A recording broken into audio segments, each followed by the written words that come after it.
Autumn in New York. It's true, folks.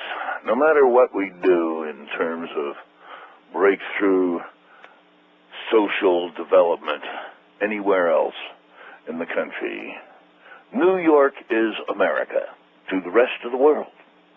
And the seasons, whether it be fashion or art or politics, the season of fall in New York, when it's no longer too damn hot and hasn't gotten too miserably stinking cold and dirty, the season of the fall in New York is wonderful.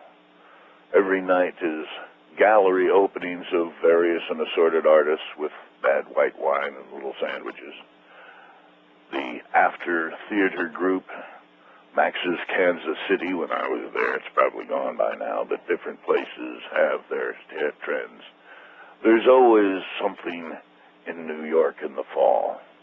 And people who want to take advantage of that then make the scene even larger.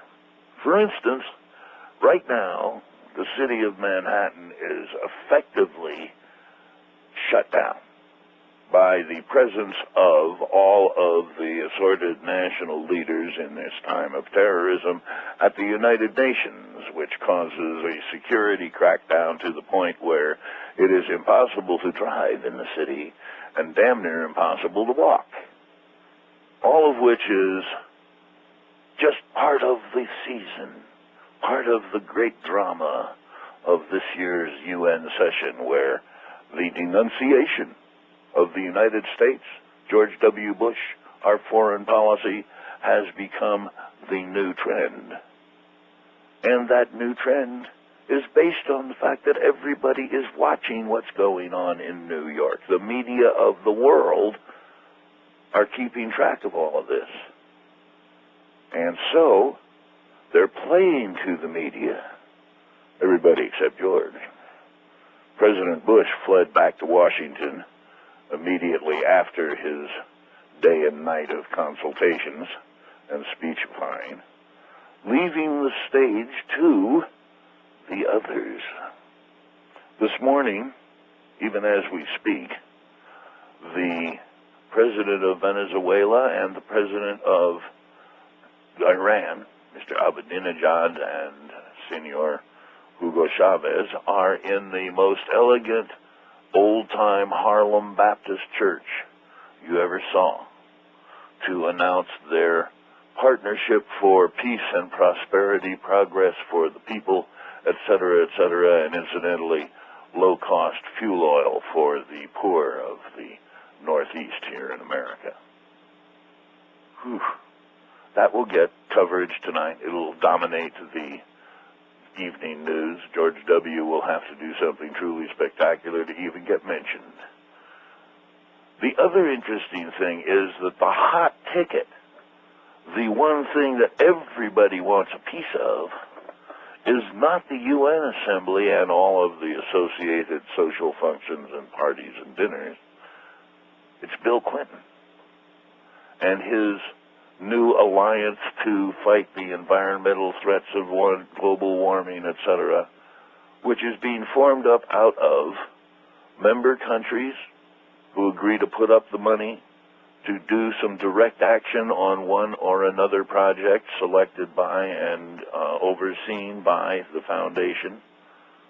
This is what has now become known as a non-government organization, or NGO. And it is interesting to see people like Richard Branson, Virgin Airlines, Virgin Records, all of that stuff. Richard Branson just pledged $3 billion of his own bucks. Think about that. And a lot of the nations involved are putting up $1 billion here, $1 billion there. We're looking at a trend in America particularly, but I think worldwide, in which it has become apparent to even the poorest peon that the government probably can't do it for you. If you live in a Western society capitalist system, if you don't save your own butt, nobody else is going to do it for you. That is the reality of the Clinton popularity, where presidents of different nations have been attending his seminar meetings and pledging support. That is the reason that the latest generation of Kennedys, by and large, are not going into formal politics, but are working through NGOs.